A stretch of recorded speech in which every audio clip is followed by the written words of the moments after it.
Se me ocurrió hablar de este tema hace rato que tenía ganas, porque uno va viendo realmente demasiados signos de estupidez.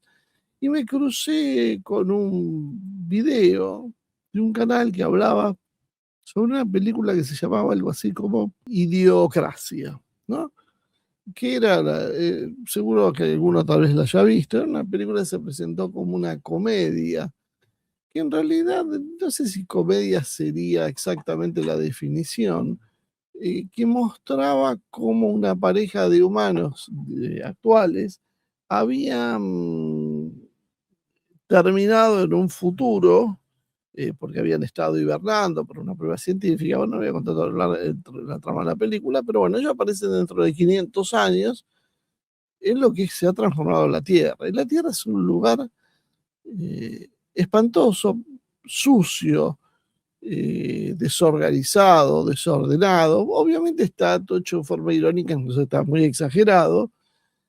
Y sobre todo, con una sociedad de estúpidos.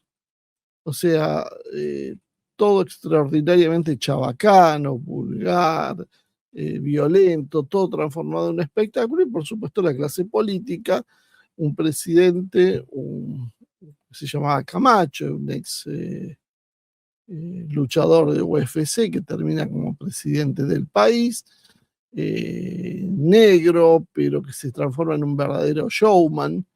Y uno menos que a medida que lo va viendo, va pensando, pero esto me suena a una realidad, esto más que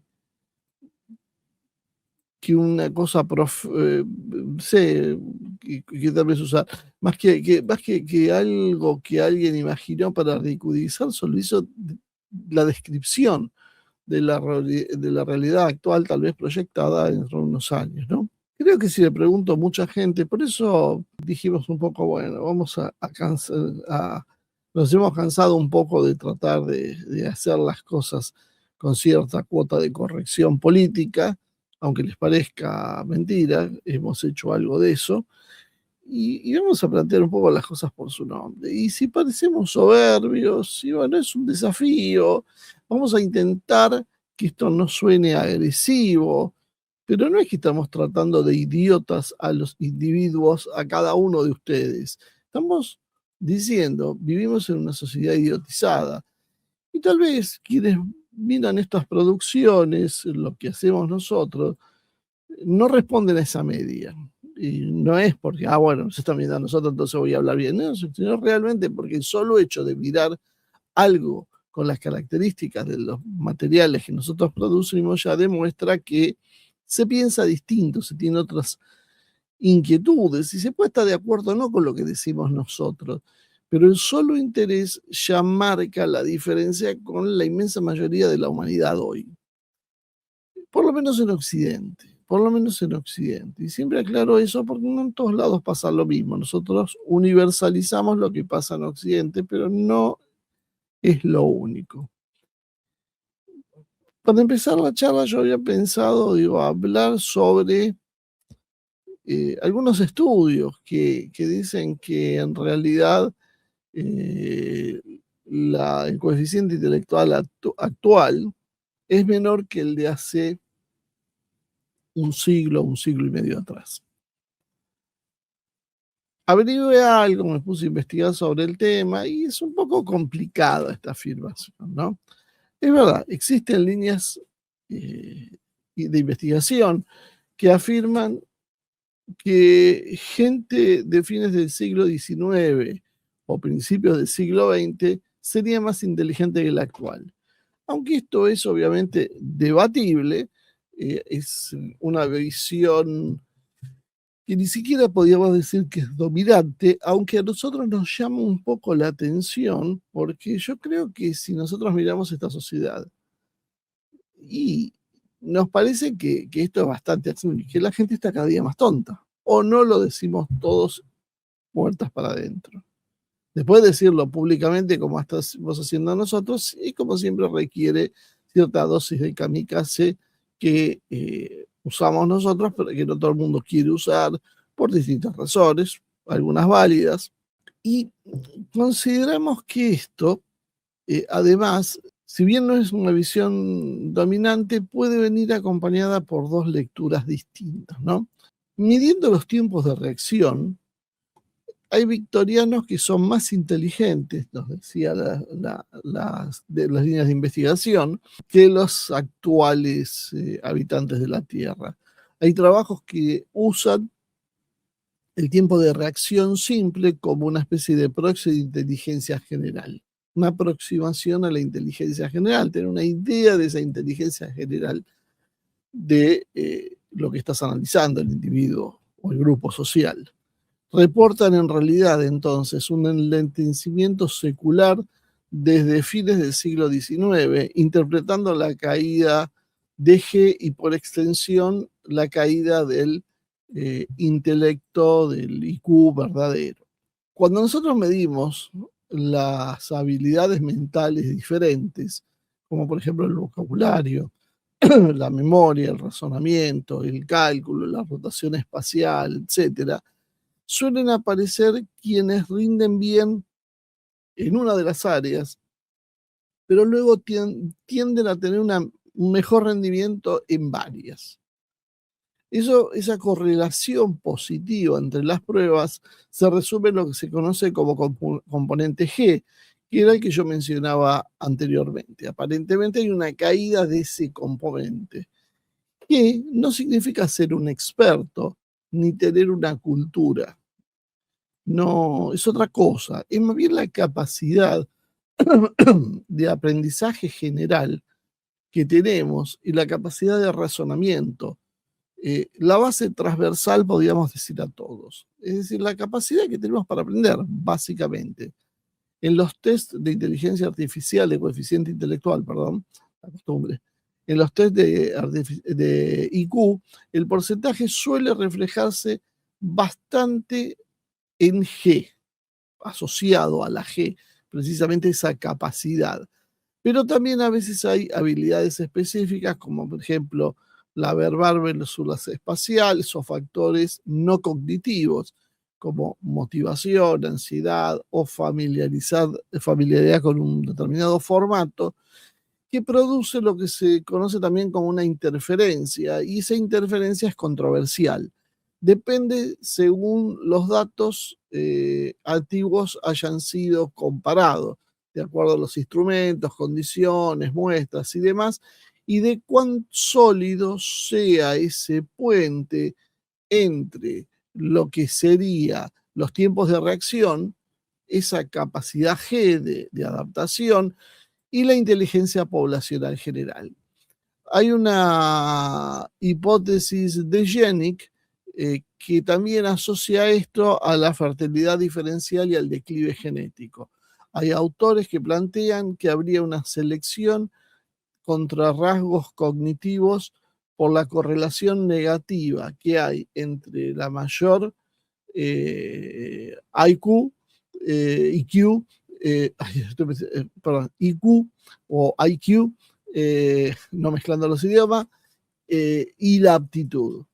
Es decir, más números de hijos termina entonces produciendo un declive genotípico durante el siglo XX. Esto lo toma algo la película, se burla un poco de esta historia, porque en la teoría en la película básicamente lo que se llega a esa situación porque durante siglos las parejas que eran más inteligentes tenían muchas dudas sobre si tener hijos, que porque las cuestiones económicas, el desarrollo profesional y un montón de cuestiones que hacían que se postergara la decisión de la maternidad y que básicamente no tuvieran hijos, mientras aquellos que no les preocupaba nada, que solo querían divertirse, tenían muchos hijos. Por lo tanto, se reproducían más los que tenían menos capacidad intelectual que los que tenían más, y el resultado fue, según la película, esa sociedad de idiotas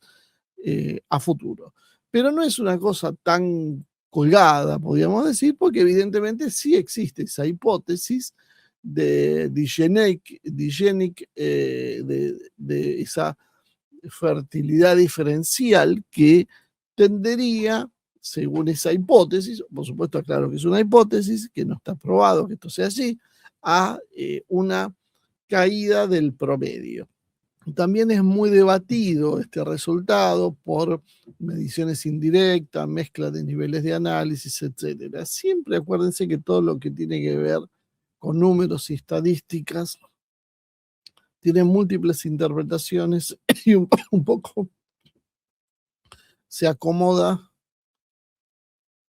a la voluntad del que la expresa y el de que la escucha. Es decir, un mismo hecho se termina interpretando de distintas formas.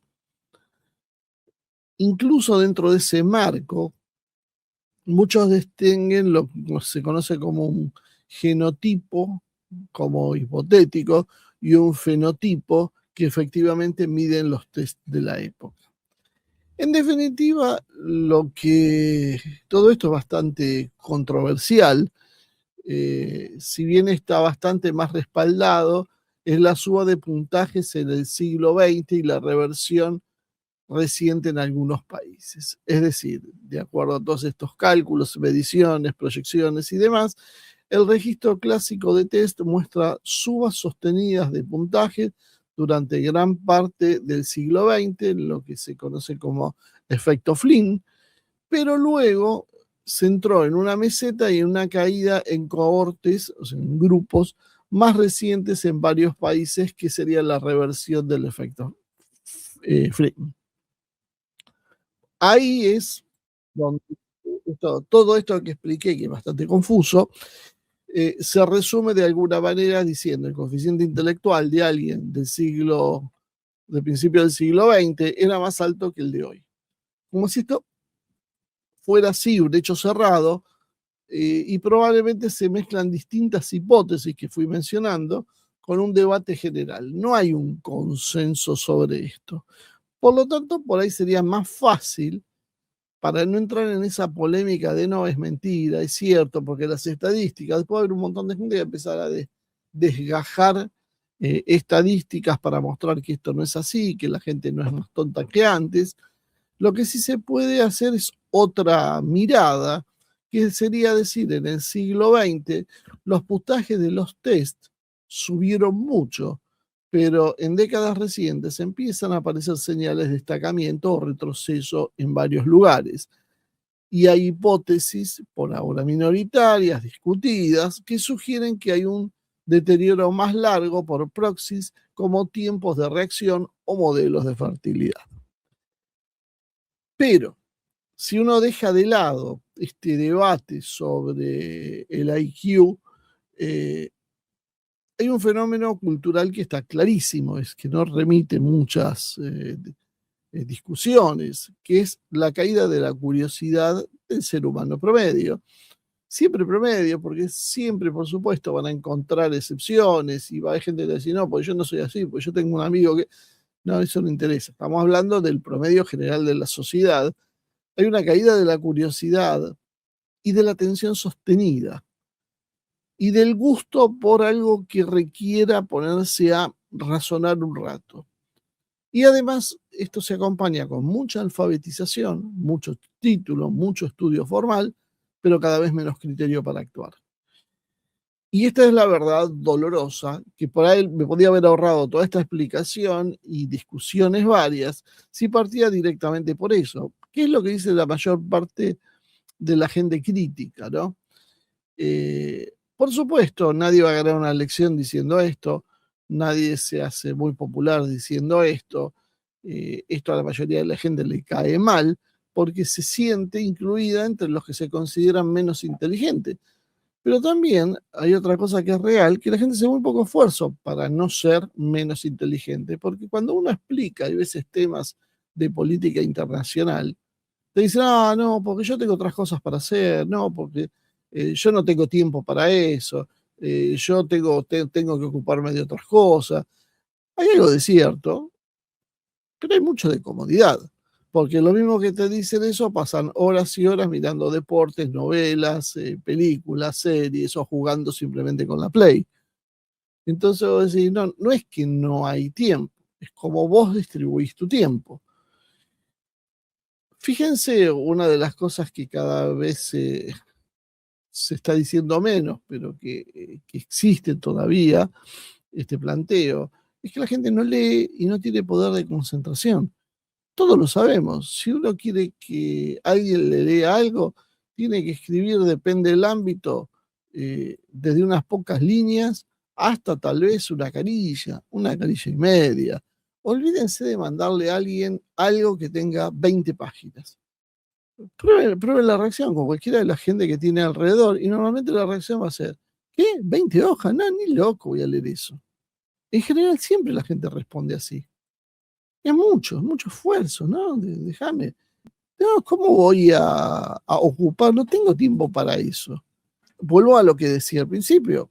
¿Es cierto que no tenés tiempo para eso? ¿Estás seguro? Porque yo después veo, ya te digo, que te pasás horas con la Play o horas viendo Netflix o viendo videos en TikTok o lo que sea. Entonces, el tiempo sí realmente lo tenés. Lo que no tenés es las ganas. Porque se ha perdido esa gimnasia del esfuerzo mental. Siempre la salida es fácil. Y por eso muchos dicen que el problema que hay es que se confunde la inteligencia con la asistencia. Hoy no somos más inteligentes de lo que eran nuestros antecesores, sino hoy somos más asistidos que nuestros antecesores. Entonces nosotros tenemos todo al alcance de la mano y tenemos muchas máquinas que hacen los trabajos por nosotros. Por lo tanto, no necesitamos de ninguna manera eh, hacer el esfuerzo. Y esto es como cualquier músculo que no se trabaja, se va atrofiando. Y nos está pasando eso como sociedad.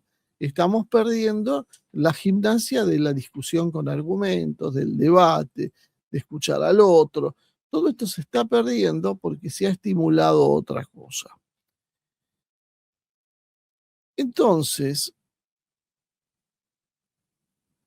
la idea de que la humanidad se volvió más tonta en un sentido biológico o de coeficiente intelectual puede ser controversial, porque esa afirmación nos ata a discusiones muy técnicas, pero eso no es el corazón del problema que queremos abordar, porque con eso caemos en esa típica lucha de mediciones.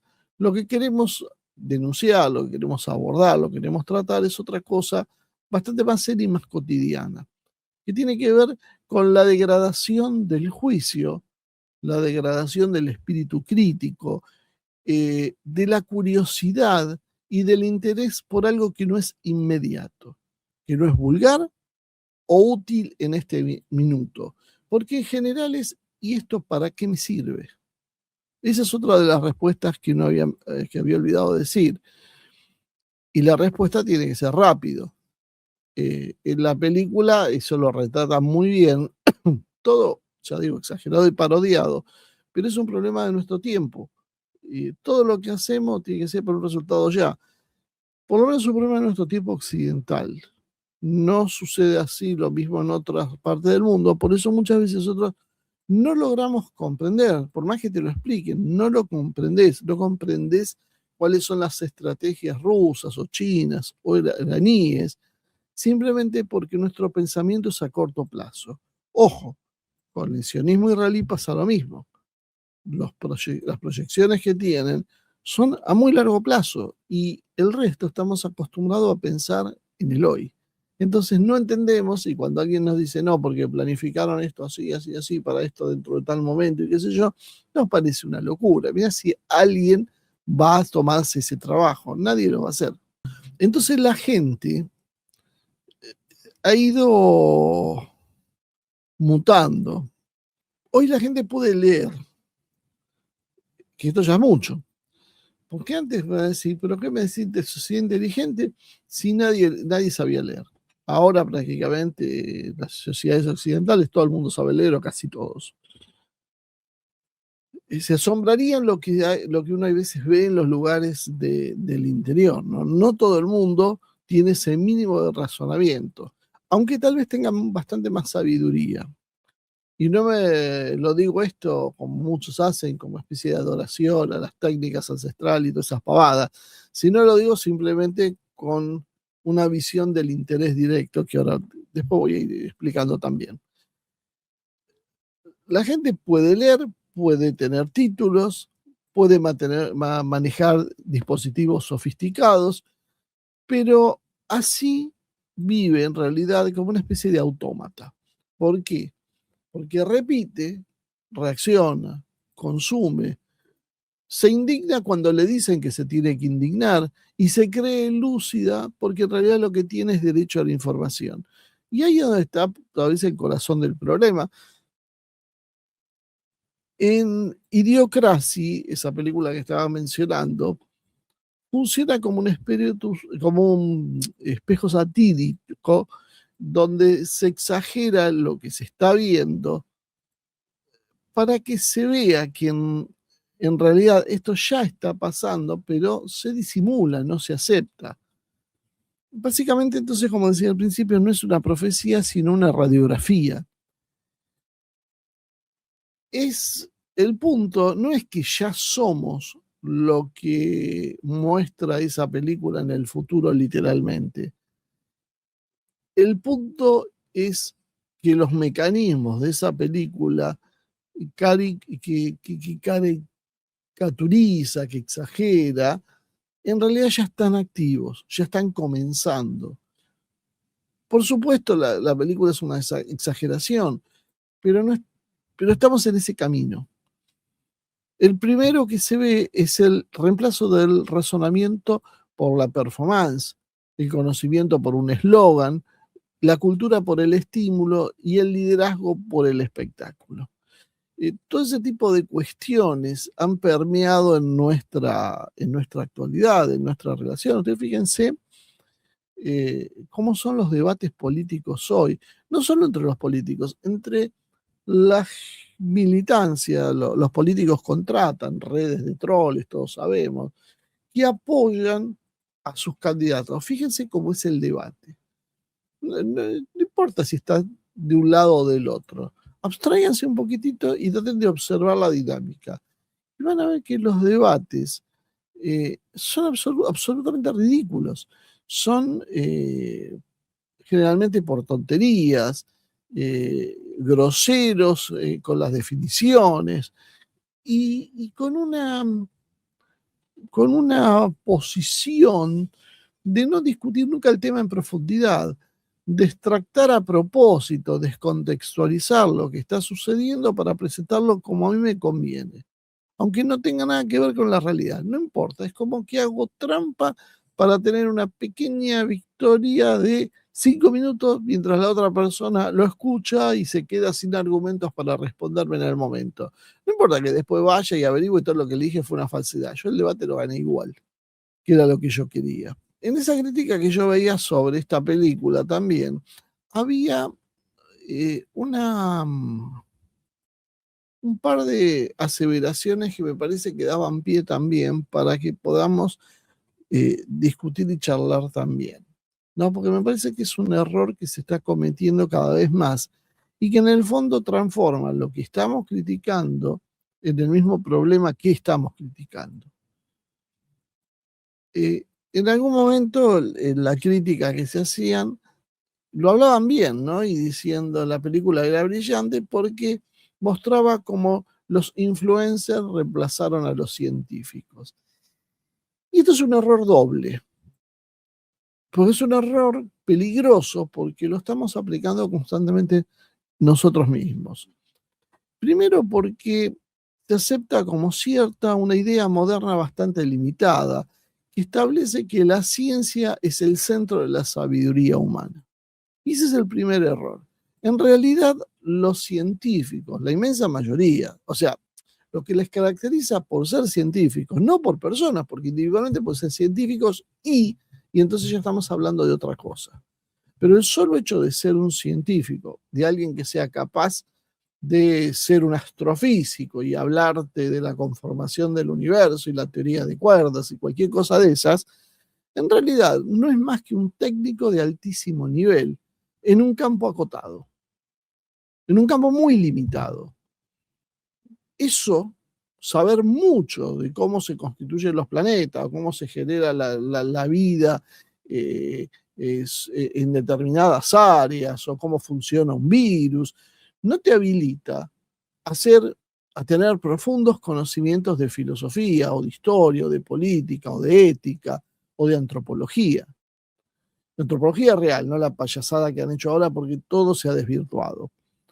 Entonces, vos podés ser un científico que diseña un sistema electromecánico perfecto, pero ser un verdadero ignorante político-social. Y esto no se entiende. Todo nos queda muy claro que si vos sos un excelso jugador de fútbol y te pones a hablar de política internacional, probablemente digas tonterías. Uno debería preguntarse por qué entonces están tan preocupados para que un Messi opine sobre una situación política. Porque en definitiva, ¿cuál es el valor que tiene que lo diga Messi o que lo diga yo? Si hablamos de este terreno, por supuesto, si nos ponemos a jugar al fútbol, es un poquito más importante lo que él hace. Pero si no, no es. Pero sin embargo, estamos acostumbrados a que si es un cantante, o si es un futbolista, o si es un deportista, esté habilitado y querramos saber qué opina sobre temas que están fuera de su alcance. Entonces, generalmente las opiniones, generalmente digo porque puede haber excepciones de esa persona que además de su profesión tiene una inquietud intelectual que lo lleva a una maduración distinta, pero si no, esa persona va a tener una opinión absolutamente limitada que después será decepcionante para nosotros mismos. Nosotros mismos vamos a ver lo que él dijo y vamos a decir, ¿por qué dice semejante idiotez? Simplemente sirve si lo dice y nos beneficia nuestra idea política, y si no es un imbécil que debería dedicarse a jugar al fútbol, si dice lo contrario. Todo eso, pero eso pasa porque no estamos ubicando bien a la gente. Cada una tiene su función y puede opinar sobre áreas determinadas. Después el resto es una opinión más, es válida, es interesante, nos puede gustar, pero no la podemos tomar por cierta, simplemente porque es el mejor jugador del mundo. Lo digo con Messi, no porque se me ocurre Messi ahora en este momento, pero podríamos decir con Hamilton si hablaríamos de automovilismo, o con Verstappen, o qué sé yo, con el que se te ocurra, da lo mismo quien sea.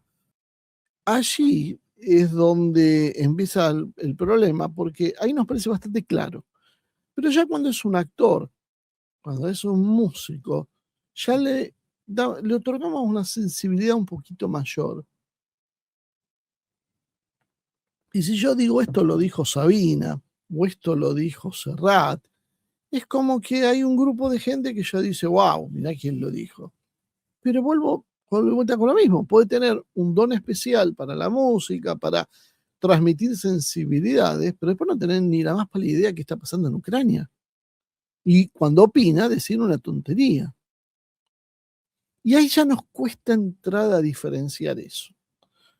Y, obviamente, si es un científico, si el tipo ganó un premio Nobel, no tenemos idea por qué lo ganó, no entendemos siquiera de qué habla en su campo, muchísimo menos sabemos si era merecedor o no del premio Nobel, pero sí a eso ya lo habilita para hablar, por ejemplo, si existe Dios. Entonces tenemos algunos científicos, no todos, yo digo, algunos dicen que más del 90% de los científicos son creyentes, pero tenemos algunos que se han promocionado desde su ateísmo y certifican las cosas que son válidas porque habla la ciencia. Y no, es un técnico de altísimo nivel, de altísima capacidad, pero nada más que en un campo. Como decía antes, no es un doctor en filosofía, en historia, no es un teólogo, no es alguien que pueda tener un pensamiento largo y profundo. Entonces, vos podés tener, y esto es importante porque nos crean muchísimas falacias que después desafían los conocimientos que tenemos y moldean nuestras creencias. Y al revés puede pasar, puede ser que alguien que no tenga ningún título tenga una comprensión mucho más fina de la vida humana, del poder, de los límites y de las consecuencias. Entonces muchas veces tenemos un tipo que es un semi-analfabeto, va a ser más preclaro para votar que un doctor. Y uno dice, ¿cómo puede ser que este doctor se crea esta teoría política que es realmente un absurdo, que no se practicó en ningún lado y cuando se intentó poner en marcha hizo un desastre, y este tipo la apoye, pero claro, como tiene grandes pergaminos académicos, eh, lo tomamos en serio, y este otro, como es un semianalfabeto, no. Pero claro, este otro, el semianalfabeto, ¿qué está decidiendo? Está decidiendo de su interés inmediato, con qué vivo mejor y qué no. No pretende entender el rumbo final del país, simplemente lo que pretende es entender su realidad y saber qué es bueno o malo. Y en definitiva es más útil si cada uno vería su propia realidad, a pesar de lo individualista que es el concepto, ¿no? Pero entendería su realidad y saber si esto es bueno o malo sería bastante más acertado que votar por lo que nos dice el conjunto que hay que votar. Porque está de moda en filosofía tener una posición de determinada característica ideológica y yo no puedo hacer filosofía y estar parado en la vereda de enfrente. Entonces tengo que ponerme de este lado. Eh, Fíjense cómo estas cosas se encajan con la vida diaria que pocas veces nos detenemos a pensar. Entonces,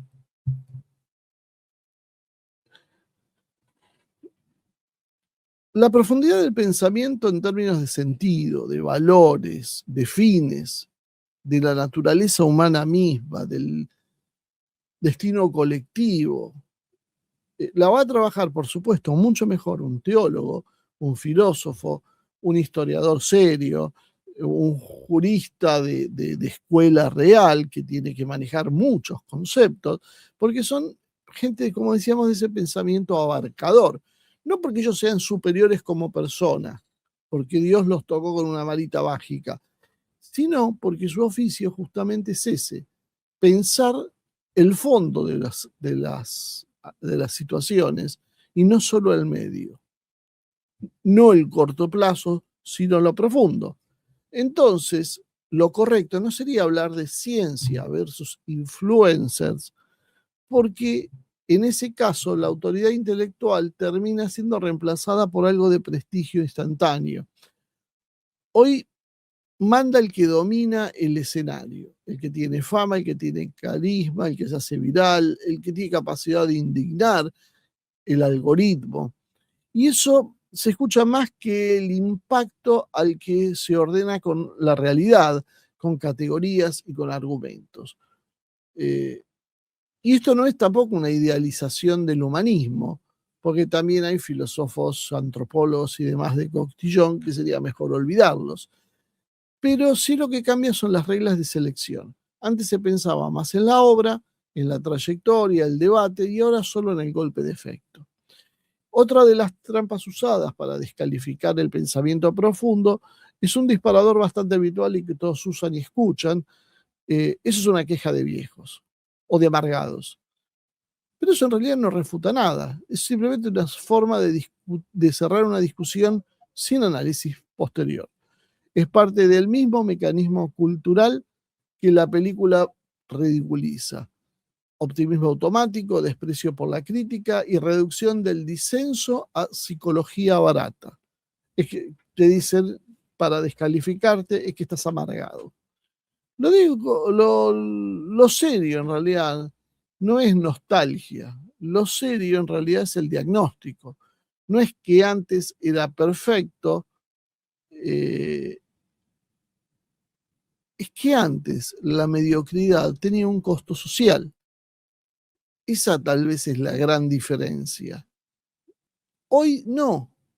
Antes, si te descubrían, te catalogaban como un mediocre intelectual, eso tenía un costo social que te marginaba de determinados lugares. Hoy se premia. Basta ver la cantidad de videos y las cosas que hacen, como decían nuestros políticos, para darnos cuenta de que el ridículo que antes te expulsaba de cientos lugares, hoy te hace viral y eso en realidad cambia la ecuación costo-beneficio alterando el conjunto, que es lo que también muestra la película. Los argumentos como consecuencia ya no tienen sentido. y se reemplazan por gritos, quién grita más fuerte, quién es más preciso. Esto ya hace rato se viene hablando. Recuerdo los debates presidenciales de Estados Unidos. Todo el debate no era la sustancia de lo que se estaba discutiendo en sí, si estaba bien o mal tal política, era, no, fíjate, el nudo de la corbata que está ligeramente inclinado a la izquierda, eso produce una percepción en el electorado de tal forma y eso le va a hacer perder un caudal de votos o se lo va a hacer ganar porque en realidad se... Tonterías, tonterías elevadas a un estatus que hacía que mucha gente decía, wow, ¿viste lo que son los norteamericanos? Claro, por eso es una potencia. Fíjese cómo seleccionan sus mandatarios, hasta el más mínimo detalle. Si este tipo no está súper entrenado, no está súper preparado, este tipo pierde el debate, pierde la elección. Bueno, no hace falta explicar lo que han llevado como presidente. Y no lo digo por Trump, esto viene bastante más lejos. Básicamente lo que está sucediendo es que al reemplazar los argumentos por gritos, ya no es que se discute mal, es que el entorno premia el impacto del grito y castiga la explicación. Es decir, gritar, exaltarse, tener la personalidad avasallante, en realidad, déjate ver, avasallante, en realidad, lo que termina siendo es otra cosa, termina siendo que el electorado lo entienda mal. Entonces la gente se aburre, no le parece bien, y el que intenta razonar en realidad es un pesado, que no hay que escucharlo demasiado, y se lo termina castigando, porque es obvio, para explicar un problema complejo hace falta tiempo y hace falta tranquilidad para poder desarrollar los argumentos. A los gritos no se puede hacer eso. Bueno, fíjense qué hacen nuestros políticos hoy. Si alguien puede explicar algo seriamente sin que lo interrumpan y lo gritan con un montón de chicanas. Y esos son los que están haciendo nuestras leyes, por ejemplo. Es básicamente un debate público que se ha infantilizado. La cosa se resume a me gusta o no me gusta, son míos o son tuyos, son buenos o son malos. El que grita grana y el que intenta razonar, no importa si se entendió o no. La publicidad también reemplaza el conocimiento porque empiezan a aparecer palabras tótems. En la película hablan de los electrolitos. Tienen un problema, se está produciendo una hambruna, está por venir una hambruna en ese mundo futuro porque no crece nada de origen vegetal. ¿Y por qué no crecen las plantas? Porque las riegan con una bebida de estas que tienen electrolitos, que se supone que es perfecta y que la usan para todo. Y la gente bebe eso, nadie toma agua, el agua ya casi no existe. Y a las plantas no tuve mejor idea entonces que darle a eso porque tiene electrolitos. Es decir, transforman el término electrolito en una especie de amuleto que nadie sabe bien qué significa, pero se repite como una verdad sagrada. ¿Cómo vas a decir que no le vas a poner, vas a regar con este agua que tiene electrolito? ¿Y por qué se decía eso? Porque una empresa hacía un millonario, hacía un gran negocio vendiéndole esa bebida a todo el mundo que se había distribuido como lo único que se podía ver porque era lo mejor. Hoy eso existe en dos lados. Etiquetas, eslóganes, conceptos fetiches que se recitan sin comprender en el fondo qué es lo que se está diciendo. Y cuando la publicidad reemplaza el conocimiento, ya vemos lo que pasa. La ignorancia se transforma en una especie de religión en la cual no se debate, se tiene fe y punto. La estandarización que vuelve error del sistema a lo normal también está presente. En la película, Joe, que es el protagonista, es demasiado normal para ser procesado.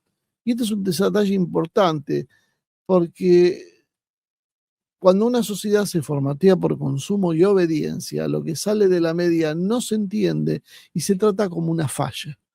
Básicamente no se discute, se lo expulsa, se lo cancela, se lo ridiculiza o se lo patologiza.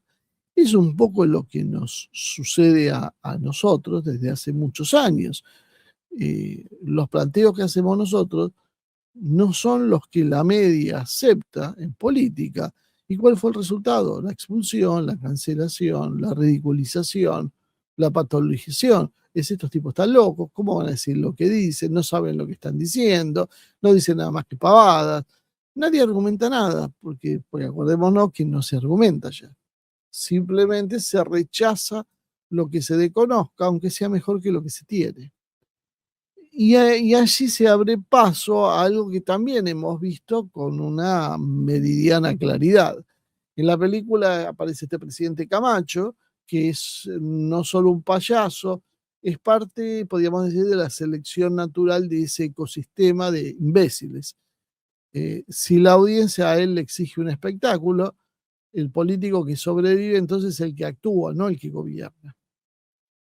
Fuegos artificiales, eslóganes, promesas sin costo, contradicciones sin pudor, recitales, showman. No sé si les suena, si no conocen algún presidente que podía ser un Camacho, pero tal vez no negro, sino rubio. El gobierno como show de intermedio, gobierno en los partidos importantes de Estados Unidos que hacen esos mega show en el entretiempo, bueno. Y esa es la parte amarga. Fíjense, perdón, que hay una acotación al margen, ¿no? ¿Hasta dónde llega la locura de este modelo? Que el fútbol en todo el mundo se ha desarrollado con un descanso de 15 minutos, que la gente usa desde para ir al baño hasta comentar, para desenchufarse 2 minutos, para seguir cantando, pero un montón de factores. ¿Qué hay que hacer en Estados Unidos? Hacer un show porque la gente se aburre. Entre un tiempo y el otro hay 15 minutos y la sociedad es incapaz de estar sentada 15 minutos esperando a que pasen los 15 minutos para seguir viendo el espectáculo que está asistiendo. Necesita un entretenimiento nuevo, la necesidad constante de la estimulación. Nada puede permanecer reflexivo durante unos minutos porque eso ya se transforma en algo aburrido. Y lo peor que puede pasar en esta sociedad es ser aburrido. Eh, Entonces, este Camacho actúa como nuestros presidentes. Llega porque la sociedad aplaude ese modelo, porque la sociedad le festeja ese modelo. En la Argentina lo empezamos a ver con Menem, que empezó con este show y produjo cierto choque, porque mucha gente pensaba como yo pienso ahora, pero esto es una payasada, esto no lo va a tomar nadie en serio. Pero, oh milagro, la sociedad ya tenía el germen del embrutecimiento y había empezado a aplaudir las excentricidades de Menem. Bueno, solo hubo que dejar pasar el tiempo para llegar de Menem a Milei para ver lo que sucede. No hay un presidente que no suba a un escenario y se ponga a cantar o bailar. Y uno se pregunta, ¿para qué miércoles cantan o bailan si encima se nota que en su vida lo hicieron y que no saben? Porque todavía decir, bueno, este tipo toda la vida cantó, le gustó. Yo lo veo esto, por ejemplo, con los indonesios. Todos cantan. Es una cosa impresionante. El karaoke para ellos es como una religión. Entonces, yo sería extraño que un indonesio se ponga a cantar, porque es parte de su cultura, pero no era de la nuestra. Es de los cantantes frontales, la gente que canta cuando se baña, pero un político no está para cantar. Y te das cuenta que nunca le interesó cantar porque es horrible cantando o bailando. Entonces, ¿para qué baila? ¿Para qué hace esos pasitos así Trump? O sea, ¿para qué? O sea, eso es lo que entendés. ¿Por qué? Porque hay embrutecimiento. Porque la sociedad le pide el show y él le devuelve el show. Ese es el problema que hay. Entonces, ya no es, le estamos imponiendo a la sociedad lo que no quiere. Ya embrutecimos la sociedad de forma tal que la sociedad reclama eso y se le da eso. Y esto viene acompañado por otro golpe, que es la inmediatez que mata el pensamiento a mediano y largo plazo. Por supuesto, nada serio se puede hacer siempre de forma inmediata. Este Joe, el protagonista, entiende que tiene una medida revolucionaria para solucionar el problema de la falta de crecimiento de las plantas. Ponerle agua. Entonces, Cuando empiezan a regar con agua, ¿qué pasa? Gran conmoción y cuando todo se televisa y todo se hace un show y le echa agua a la planta y se quedan todos mirando y claro, van pasando los minutos y no pasa nada. Está solo la tierra mojada y el agua no hace que las plantas crezcan. Entonces, ¿cuál es la reacción social? La protesta, el presidente que se da vuelta y lo condenan a muerte por lo que había hecho. Pero la realidad es que no hubo paciencia para esperar que el proyecto se desarrolle. Y sin proyecto no hay civilización alguna posible. Entonces, si todo va a tener que ser inmediato, lo verdadero pierde contra lo vistoso. Entonces, no es solo una falta de criterio, es falta de curiosidad y elevación espiritual e intelectual. La gente hoy ha sido educada por un sinnúmero de cuestiones, por el sistema educativo, la escuela, la universidad, pero también por los medios, por las plataformas ahora y en definitiva por lo que es el clima cultural. Para no demorarse, se la educa para no dudar, para no leer mucho tiempo, para no soportar lo difícil. Se sustituye la cultura por el condicionamiento. Hay un miedo a pensar por sí mismo. Fíjense que mucha gente va a decir, hacer esto como a vos te parezca y se queda duro. La gente que además necesita la orden explícita, hace esto de tal, tal y tal forma, lo más detallada posible. Porque si vos le dejás que vuele libremente la imaginación, la mayoría se agua. La mayoría se paraliza o hace las cosas sin criterio. Y uno dice, ¿cómo se te ocurrió hacer esto de tal forma? Y se quedan mirándote como no entendiendo por qué vos decís eso. Porque están educados para eso. Ese es el problema. La educación es para obedecer. Constantemente castiga al que cuestiona para no desconfiar del poder. Nosotros tenemos un montón de reglamentaciones en general. Yo me enojo mucho con las reglamentaciones en el tránsito, porque son verdaderamente absurdas. Una, que nadie cuestiona, que todo el mundo aplaude. Por ejemplo, las BTV vehiculares. Vos tenés que pagar un impuesto y hacer una serie de verificaciones técnicas en todo Occidente, está esto, en todo el mundo. Para vos tener un auto que se pueda salir a la calle, ¿no? Que esté autorizado para salir. Después vos vas a mirar las estadísticas y solo el 3% de los accidentes son por fallas mecánicas. El 97% es por manejar alcoholizado, por manejar drogado, cosa que miran para otro lado porque políticamente es incorrecto. Entonces, mucha persecución al alcohol, pero a las drogas miramos para otro lado, nos hacemos los tontos. Por manejar en forma imprudente, por, desconocer requisitos básicos de seguridad en el manejo, eh, por imprudencia en líneas generales. Son siempre fallas humanas, por manejar cansado y dormirse al volante. ¿Y qué hacemos? ¿Cuál es la solución? Verificación técnica del vehículo anual. ¿Por qué? Porque hay un negocio atrás. ¿Alguien discute eso? No. ¿Por qué? Porque estamos entrenados para obedecer. Porque a nadie se le ocurre ponerse a pensar 2 minutos y decir, che, pero si todos los accidentes son por falla humana, ¿qué mejor nos vamos con esto? No, porque esto pasa en el primer mundo, no sabes qué. Tenemos que circular con las luces prendidas. Bárbaro. ¿Por qué?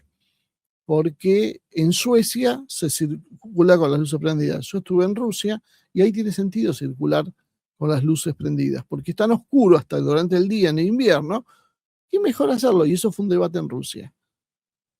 Ahora, vos te pasa esto en el medio de Brasil, con un sol que arrasa la tierra.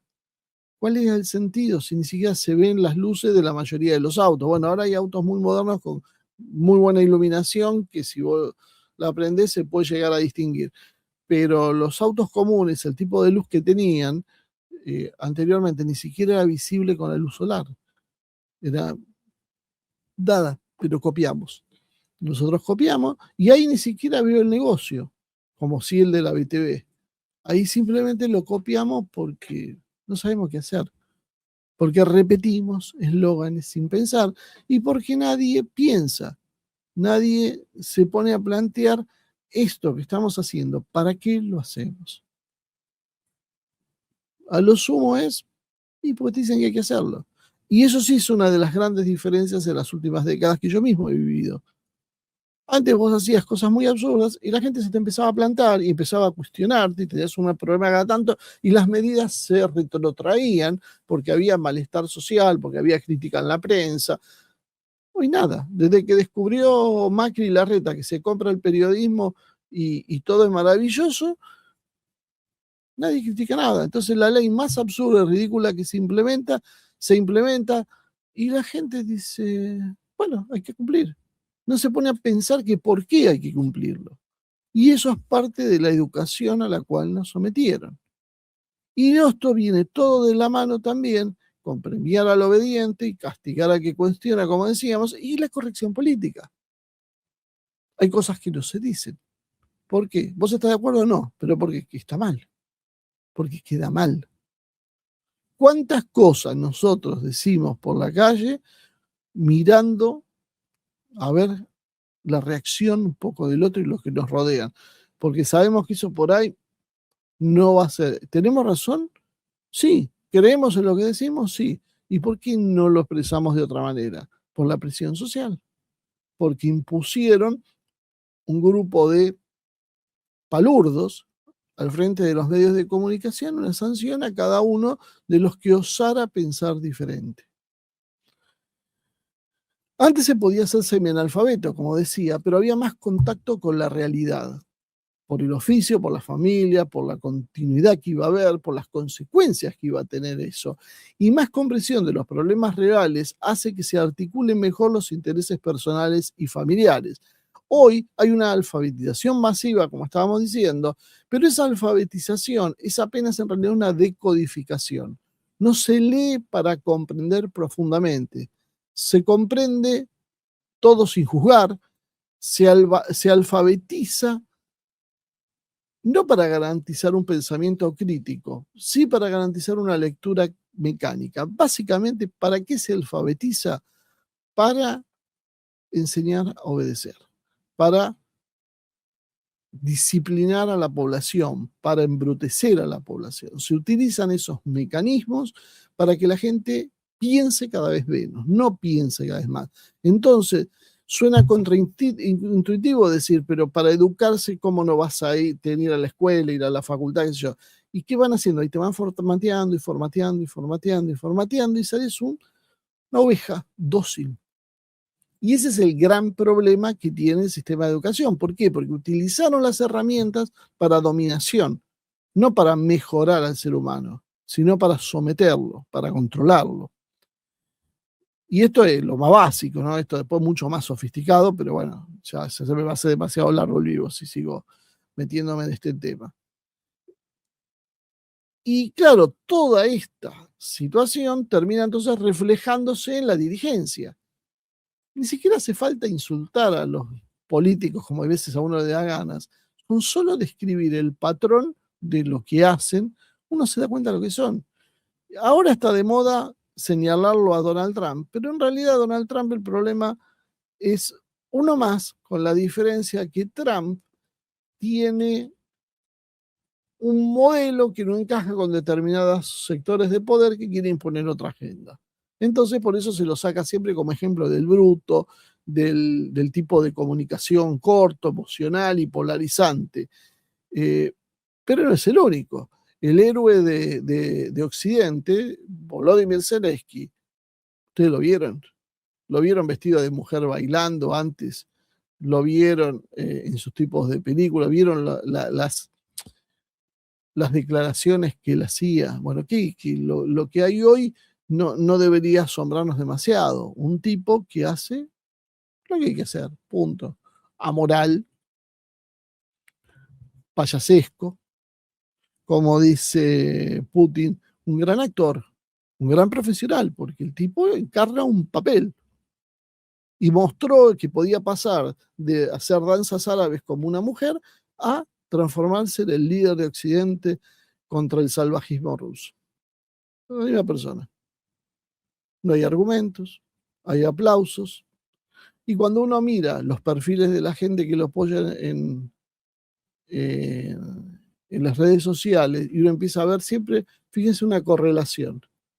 Una bandera de su país, puede ser argentina o no, no obligatoria, la bandera de Israel, la bandera de Ucrania, muchas veces la bandera de Estados Unidos o una bandera que hace alusión a la OTAN o a la Unión Europea. Bueno, muchas veces esa gente que puso todas esas banderitas tiene doctorados. Bueno, Javier Milei ya nos ahorra todo explicar lo que es. Ha hecho todas las cosas que yo dije, las hizo con creces. Hasta se dio el gusto de hacer un recital, más de uno además. Canta, baila, grita, insulta, y no tiene idea de lo que está haciendo realmente en términos de estadista. No tiene idea. O sea, sus propuestas carecen de sentido. Ahí está. Y que uno apoya a un montón de gente que tampoco entiende lo que dice, porque en realidad lo que dice no da ni para entenderse. Pero lo aplauden, ¿por qué? Porque es el león, porque grita, porque canta, porque les da show. Exclusividad de un país subdesarrollado como la Argentina, no, Boris Johnson hacía algo parecido en el Reino Unido. Otro personaje que hacía show con sus pelos al viento y todo eso. No decimos que todos sean iguales ni que todos sean tontos. Ojo, lo que estamos diciendo es algo que tal vez sea más duro, que hay un sistema que premia a eso, premia el Camacho, el perfil Camacho de la película. ¿Y esto qué hace entonces? Empujar a la propia clase política a esa performatividad, a esa simplificación extrema y al golpe emocional. Y fíjense, qué cosa rara, ¿no? En Rusia o China no se ve este estilo de cuestiones. En China la selección de cuadros que van a gobernar es interna, es filtrada, no depende de campañas políticas para ganar tribuna. No hay tanto incentivo para el show. En Rusia es un sistema administrativo más vertical, no hay necesidad de entretenimiento electoral. El ruso no premiaría esto, porque le parece un espanto ver lo que se hace en Occidente. Un político ruso que copia a Milei sería una excentricidad que lo votaría el 2% de los rusos y el resto lo querría matar. Si el problema es cultural, entonces imaginamos que el antídoto también tiene que ser de ese tipo. No es más un tema de aplicaciones, es un problema de hábitos y de comunidad. El problema es central, y para evitarnos la discusión sobre el IQ, es cultural civilizatorio. Rusia mostró, porque estuvo en una situación parecida a los 90, que con una estrategia de reconstrucción identitaria, esto le sirvió para cohesionar el país, ordenarlo y darle una dirección correcta. Cuando la cultura entonces se pudre, la política se termina transformando en el circo que hoy vemos. Si la sociedad pierde curiosidad, gusto por lo complejo, no entiende, no le interesa explicaciones largas, simplemente quiere todo ya, inmediato, pierde el sentido del deber. Para la gente ya no está más esto debe hacerse así. Para la gente no es, esto lo tengo que hacer porque hay que hacerlo así. Es si yo que gano, porque lo voy a hacer así. Cuando se pierde la memoria histórica y las estructuras comunitarias, lo que nos queda entonces básicamente es una conducta tribal de estímulo y marketing ahora asociados. Y ahí entonces el Camacho de la película no es una anomalía, es un producto lógico de ese proceso. Putin, por ejemplo, entiende esa cuestión. Tanto es así que sus primeros años de gobierno fueron centrados en esa base cultural. Con esa base cultural construye un Estado soberano durable. Era la única forma.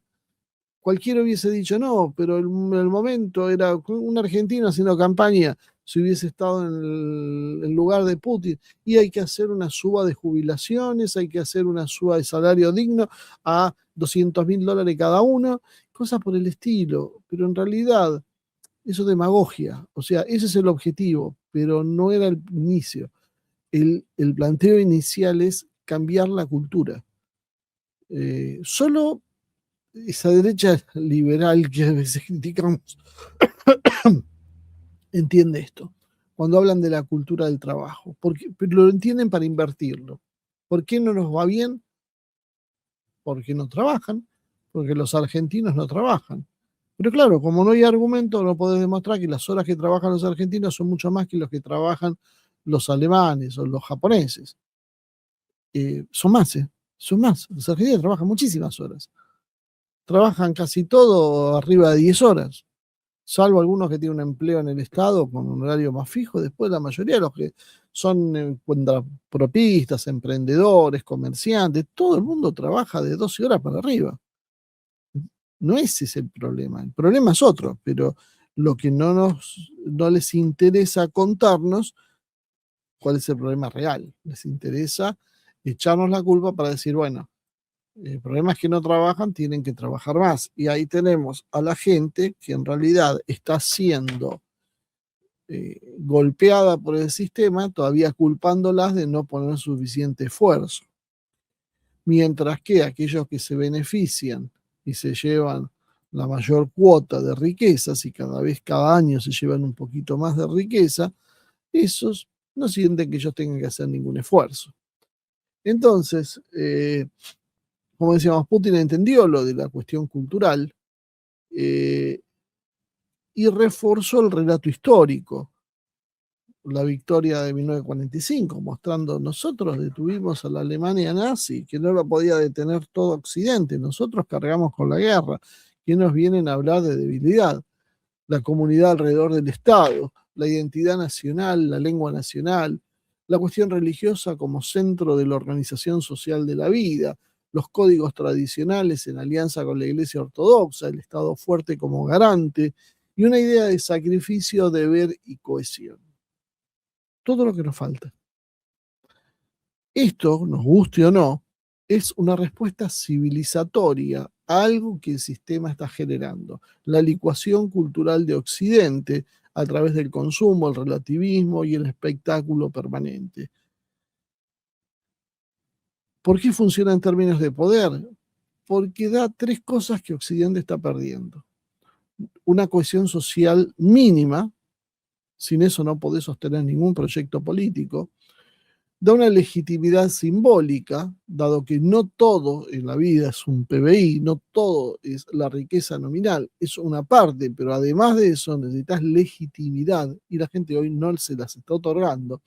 Y la capacidad de movilización, que eso significa afrontar crisis, guerras, sanciones, y hoy eso también carecemos. Es decir, y ya con esto terminamos, en un mundo en donde se premia la estupidez como estilo, Rusia elige blindarse de ese modelo a través de su cultura, su tradición y su memoria. Eso no lo hace moralmente perfecto o superior, pero sí estratégicamente coherente. Y la coherencia en política se termina transformando en poder.